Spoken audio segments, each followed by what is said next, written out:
Monsieur le député de Gaspé. Merci, Madame la Présidente. Bonjour, Monsieur Martin et Mussy. Très heureux de vous avoir ici aujourd'hui. Je vous dirais que c'est un propos différent, dans le sens où vous faites aussi... vous êtes allé sur le terrain de l'enseignant, hein? L'usage au niveau du côté de l'enseignant. Écoutez, vous parlez de fuite en avant, vous parlez d'absence de réflexion, de généralisation de l'usage à des fins économiques et commerciales. Vous avez même employé le terme chaos.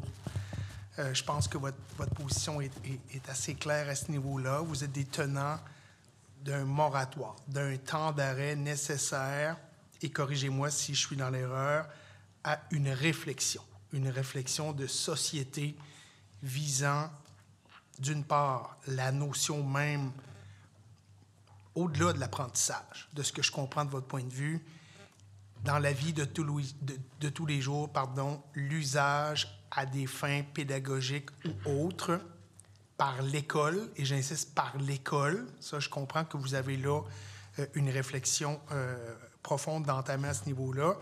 Mais je comprends aussi que vous faites une distinction entre l'apprentissage généralisé de l'informatique, là, ce qu'on disait, moi, quand j'étais à l'école, on parlait d'informatique, là, pour l'informatique, dans le sens où ce sera dans nos vies de tous les jours, ce l'est déjà et ce le sera, et l'usage de ce que vous appelez la technopédagogie. Donc, il y a vraiment là deux distinctions que je fais là, au niveau de votre rapport à la technologie. Sachant qu'on a besoin d'une réflexion, qu'on a besoin d'avoir une meilleure connaissance, et on en a déjà, puis vous l'avez souligné, puis beaucoup de gens sont venus nous le dire ici, là, sur la nocivité là, de l'usage des écrans. Comment voyez-vous dans le temps, parce que je suis aussi, moi, historien de formation et je m'intéresse aux changements de société dans la durée, parce que c'est là que ça se passe, comment voyez-vous le temps nécessaire pour la société québécoise de mieux documenter l'impact de l'usage de notre société, d'une part à des fins pédagogiques, hein, l'école, et autrement, sachant qu'on a besoin d'avoir des connaissances générales au niveau de l'usage de l'informatique, comment voyez-vous ce terme-là? Comment voyez-vous le rapport à la recherche dans les années à venir? Quel est le rôle de l'État? Est-ce qu'on doit se mettre en mode accéléré? Est-ce qu'on doit investir des budgets de recherche beaucoup plus conséquents en fonction de cet objectif-là? Puis comment voyez-vous, globalement, au niveau de la santé publique, cette démarche-là qu'on a à faire pour se repositionner de façon intelligente dans cet enjeu-là là, qu'on a là? Je trouve votre question très intéressante parce que vous nous amenez sur un terrain qui me rappelle évidemment le classique quand c'est le rapport parent. C'est-à-dire qu'il y a eu un peu le même enjeu au moment de la Révolution tranquille, un enjeu d'adaptation, de modernisation économique et technologique.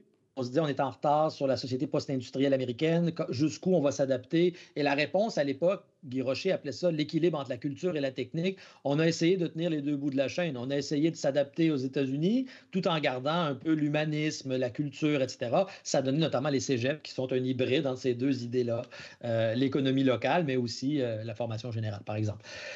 On est un peu dans un moment similaire maintenant où nous devons faire très attention parce qu'il y avait un article il y a quelques années qui s'appelait How Google Took Over the Classroom. Alors, comment Google veut se saisir de la salle de classe. Il y a nécessairement de ce côté-là une velléité assez claire de dire que c'est maintenant la Silicon Valley qui va déterminer ce qui va arriver pour le futur. Et il me semble que notre société, elle doit, non seulement pour l'école, mais en général, actuellement, se demander si elle veut vraiment embarquer dans ce train-là. C'est déjà le cas présentement. On est déjà en train de perdre le terrain face aux GAFAM, face au Netflix, face au Uber, une ubérisation générale de notre société. Donc, là, il y a un enjeu de dire, là, vous avez évoqué la santé publique, l'éducation, on pourrait évoquer aussi l'environnement. L'État, actuellement, aurait une responsabilité de se dire, mais si ce n'est pas ce modèle-là que l'on veut suivre, quelle est la vision générale à partir de laquelle, disons, une société du 21e siècle, qui serait une société écologique, démocratique, bien, de quel type d'éducation aura-t-elle besoin? Et Michel Freytag, en tout cas, disait que si on voulait former des gens pour le 21e siècle, on aurait besoin de gens qui ont des capacités d'empathie, une compréhension des autres cultures, une compréhension aussi de l'écologie. Là, comme le disait Sébastien tantôt, c'est pas ça qu'on est en train de former. Là. On forme actuellement des gens qui ont des défauts d'empathie, qui ont une perte de culture générale. Donc là, on fait exactement l'inverse de ce qu'on devrait faire pour préparer les citoyens et citoyennes du 21e siècle. Donc, il est certain que ça exige une vision d'ensemble à partir de laquelle les différentes actions pourront par la suite être pensées. Donc là, effectivement, quel type de recherche encourager? Est-ce que actuellement on encourage beaucoup la recherche dans le domaine de l'intelligence artificielle? On la célèbre, même on l'applaudit. Est-ce qu'on ne devrait pas, au contraire, réallouer une partie des budgets de recherche pour évaluer justement les impacts? Il y en a déjà de la bonne recherche que vous avez accueillie, par exemple Caroline Fitzpatrick, j'ai vu qu'elle est venue devant la commission, Dr. Mélissa Généreux. Il y a plein de gens qui font déjà de l'excellente recherche sur ces questions-là, mais on a besoin de davantage et on a besoin d'un portrait plus global de ce qui se passe à l'école et dans la société. Mais c'est pour ça que tantôt j'insistais sur l'idée de penser ça à partir d'un lieu synthétique de ce que nous voulons pour le Québec, parce que l'alternative inverse, c'est qu'on va nous imposer une direction, pas juste au Québec, hein, le monde entier va suivre au fond le projet de la Silicon Valley. Du moins, eux, ils ont une panoplie de systèmes qu'ils veulent nous proposer, pour ne pas dire nous imposer, avec lesquels ils veulent qu'on s'administre dans le futur, mais je ne pense pas que c'est notre intérêt d'un point de vue de spécificité culturelle et nationale même, d'aller dans cette direction-là. Donc, ce n'est pas les mesures évidemment, ça dépasse ma compétence. Moi, je ne travaille pas en santé publique. Je ne peux pas vous dire ce que la santé publique doit faire. Mais ce que je peux vous dire, par contre, c'est qu'il faut qu'il y ait un lieu synthétique à partir duquel ceci va être pensé avec le temps nécessaire derrière. Alors, est-ce que c'est 3, 5 ans, comme la commission parents? Peut-être. Mais quelque chose d'une réflexion des états généraux ou d'une commission parents 2.0, ça fait des années qu'on la réclame, mais où on aurait le temps de penser globalement ce que nous sommes en train de faire, parce que pour le moment, si on suit la voie de l'adaptation, là, c'est aussi la voie de notre dissolution collective dans un modèle d'américanisation, assurément. Je peux ajouter une chose, c'est que vous faites une distinction qu'on a effectivement faite entre l'apprentissage généralisé où on met de l'informatique partout et la question d'utilisation et de connaissances informatiques. On a beaucoup dit à une certaine époque, nos élèves étaient des natifs du numérique. Pour eux, c'était comme naturel. Je peux vous dire que c'est très loin d'être le cas. Des procédures simples, ça les dépasse. Transformer un fichier doc en fichier PDF, par exemple, on l'a vécu pendant la COVID.